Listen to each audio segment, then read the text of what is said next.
मी ललित, time TV महाराष्ट्राच्या bulletin मध्ये आपलं स्वागत। सुरुवात करूया आजच्या काही ठळक घडामोडींनी। पाकमधील हल्ल्यातील मृतांना भारतातील सर्व शाळकरी मुलांनी वाहिली श्रद्धांजली। राज्याची परिस्थिती अत्यंत बिकट, केंद्रीय पथकाच्या पाहणीतून निष्कर्ष। आज पथक मुख्यमंत्र्यांना भेटणार। एलपीटी प्रश्न 1 जानेवारीपर्यंत मार्गी लावू, एकनाथ खडसेंचं प्रतिपादन।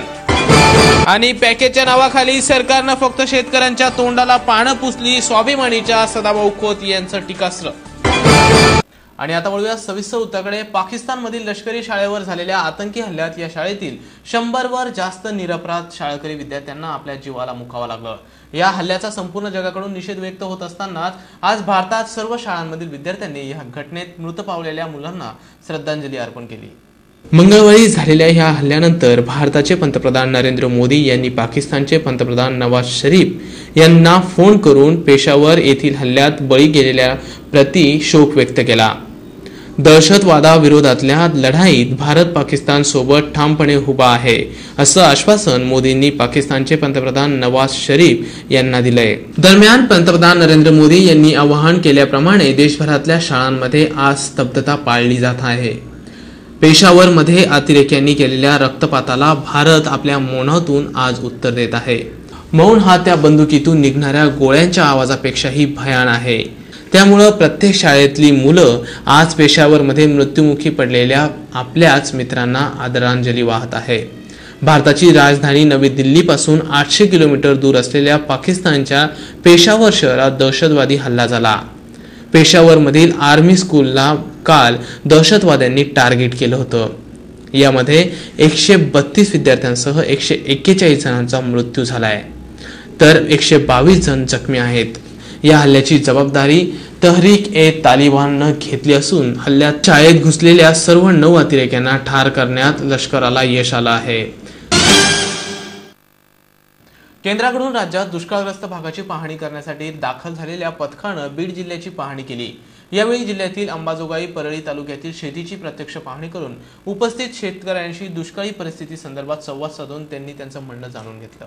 या पथकाचे प्रमुख प्रवेश शर्मा, कृषी विभागाचे संशोधन अधिकारी व्यंकट नारायण अनगिना, नागपूरचे अधीक्षक अभियंता DS रायपुरे, केंद्रीय विद्युत विभागाचे संचालक वंदना सिंगर, ग्रामीण विकास यंत्रणेचे प्रतिनिधी गुलजारी लाल, महाराष्ट्र राज्याचे उपसचिव विजय लहाणे, मुंबई येथील आपत्ती व्यवस्थापन विभागाचे वरिष्ठ अधिकारी श्रीदत्त कामत। पथकाने अंबाजोगाई तालुक्यातील सेलू अंबा गावातील अंकुश नरसा गरड यांच्या तूर शेतीची पाहणी केली। तसेच परळी तालुक्यातील कन्हेरवाडी येथील प्रल्हाद माणिक फड यांच्या शेतातील बाजरी पिकाची प्रत्यक्ष पाहणी केली।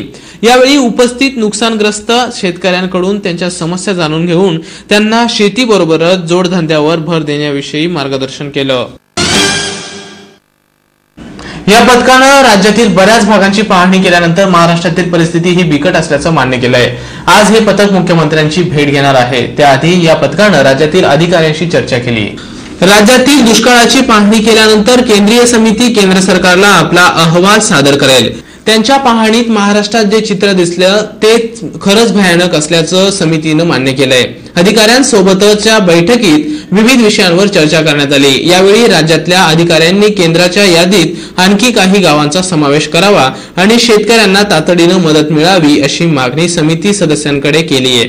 त्यामुळे आता केंद्रीय समितीचा अहवाल कधी केंद्राकडे सादर होतो आणि केंद्र सरकार किती मदत जाहीर करतं हे पाहणं महत्त्वाचं ठरणार आहे। काल नागपुरात रंगायन आर्ट गॅलरीमध्ये डॉक्टर नानासाहेब धर्माधिकारी प्रतिष्ठानच्या वतीनं आयोजित धर्माधिकारी कुटुंबाने केलेल्या सामाजिक कार्याच्या तेलचित्र प्रदर्शन भरवण्यात आलं होतं। या प्रदर्शनाचे उद्घाटन मुख्यमंत्री देवेंद्र फडणवीस यांच्या हस्ते करण्यात आलं। लोकप्रबोधनातून समाज परिवर्तन कशा पद्धतीने करता येते त्याचे उत्तम उदाहरण नानासाहेब धर्माधिकारी यांनी घालून दिले। शासनाची कुठलीही मदत न घेता राजाश्रय नसताना केवळ समाजाच्या पाठबळावर एका समाजसुधारकाने एवढी मोठी चळवळ उभारली आहे।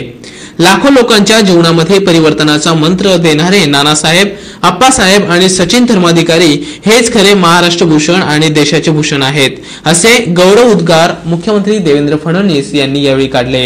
या प्रसंगी सार्वजनिक बांधकाम मंत्री एकनाथ शिंदे, नागपूर वनराईचे अध्यक्ष गिरीश गांधी, दत्तात्रय धर्माधिकारी, सचिन धर्माधिकारी आदी उपस्थित होते। एलबीटी प्रश्न अधिक बिकट होत असताना लक्षात आल्यावर राज्य सरकारने एलबीटी रद्द करण्यासाठी हालचाली सुरू केल्या आहेत. आज राज्यपालांच्या अभिभाषणावर उत्तर देताना एकनाथ खडसे यांनी विधानसभेत याची माहिती दिली आहे. 1 एप्रिल 2015 आधी एलबीटी रद्द करू असं आश्वासन देखील खडसे यांनी दिलंय. एलबीटी प्रणालीतील अडचणी आणि त्याला होणारा विरोध पाहता राज्य सरकारनं एलबीटी बंद करण्यासाठी प्रयत्न सुरू केले. त्यामुळे येत्या 1 एप्रिल 2015 पर्यंत राज्यातून एलबीटी हद्दपार झालेली असेल अशी ग्वाही महसूल मंत्री एकनाथ खडसे यांनी दिली आहे. राज्यातील जकातीसाठी केंद्र सरकार 14,500 कोटी रुपयांची भरपाई देणार आहे. त्यामुळे नवीन आर्थिक वर्ष सुरू होण्याच्या आधीच एलबीटी रद्द करू असं आश्वासन देखील खडसे यांनी दिलंय. एलबीटीला राज्यातील व्यापाऱ्यांचा मोठा विरोध आहे. त्यामुळे व्यापाऱ्यांचा हाच विरोध टाळण्याच्या दृष्टीनं सरकारनं प्रयत्न सुरू केल्याचं स्पष्ट होत आहे. त्यामुळे बहुतांश व्यापाऱ्यांची इच्छा आता पूर्ण होण्याची शक्यता आहे.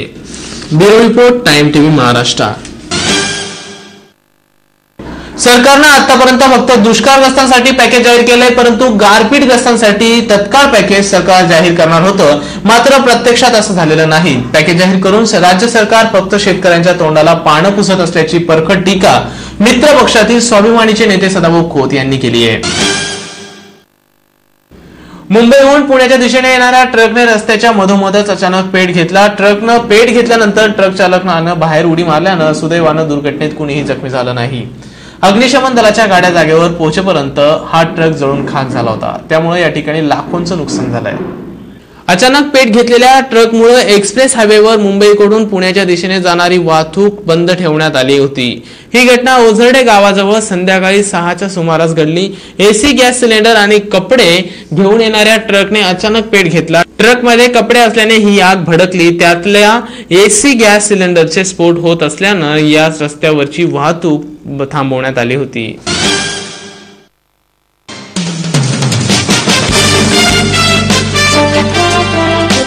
Thank you.